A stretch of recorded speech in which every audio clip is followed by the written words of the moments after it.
Good day, ladies and gentlemen, and welcome to the IHS second quarter 2015 earnings conference call. At this time, all participants are in a listen-only mode.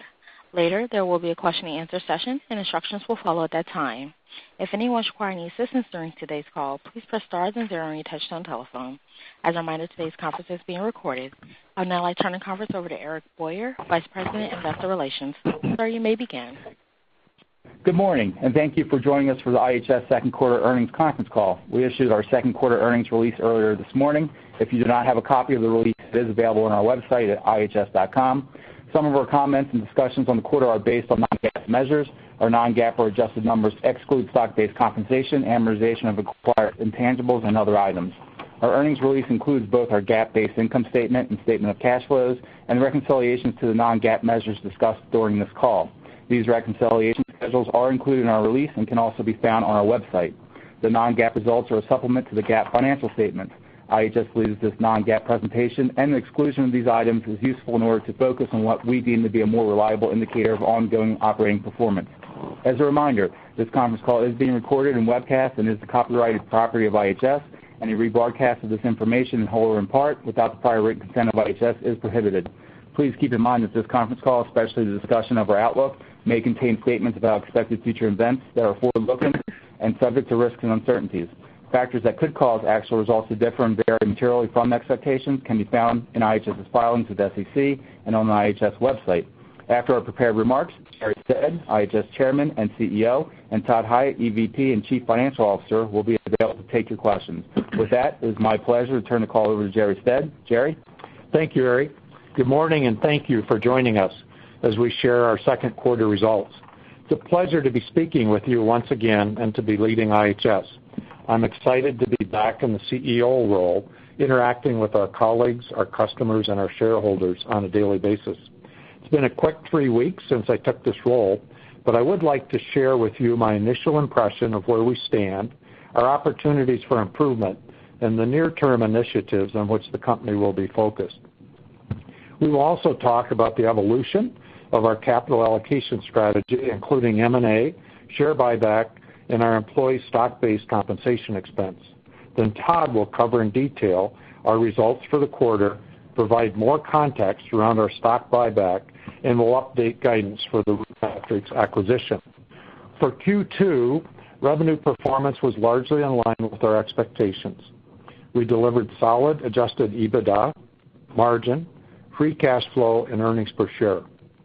A few highlights in the period include revenues of $591 million, up 4% from Q2 of 2014 and up 1% on an organic basis. Adjusted EBITDA margin of 31.3%, representing expansion of 90 basis points year over year, and benefiting from operating model efficiencies and ongoing realization of synergies. And we continued to deliver strong free cash flow.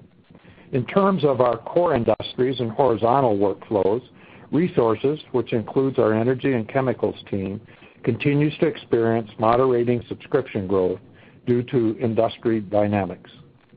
Our overall organic growth was also impacted by our non-subscription business.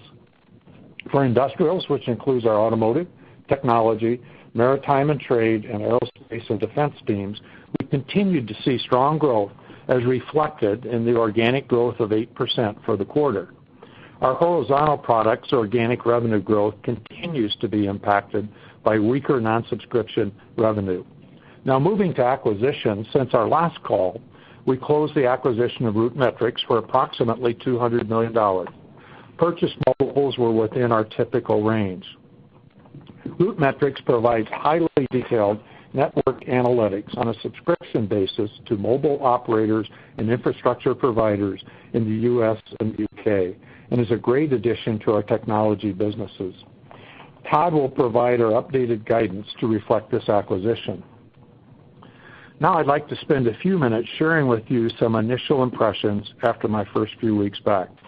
To begin, most of you will remember that as CEO, I was intimately involved in the architecture of our long-term strategy to bring together information, research, and analytics and deliver integrated solutions to customers in separate but interconnected industries. That strategy is the right strategy for IHS, and we've made progress. Additionally, over the last 2 years, we've put a focus on both the continued evolution of our sales organization and the development of commercial platforms. We will review our progress to date and make changes as necessary to improve the commercialization of our platforms.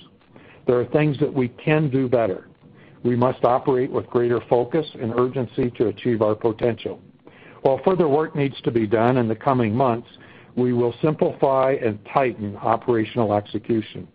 One example is tighter accountability and organizational alignment between our sales, product management, and marketing teams by vertical. This will help us increase speed, clarity, and accountability of decision making.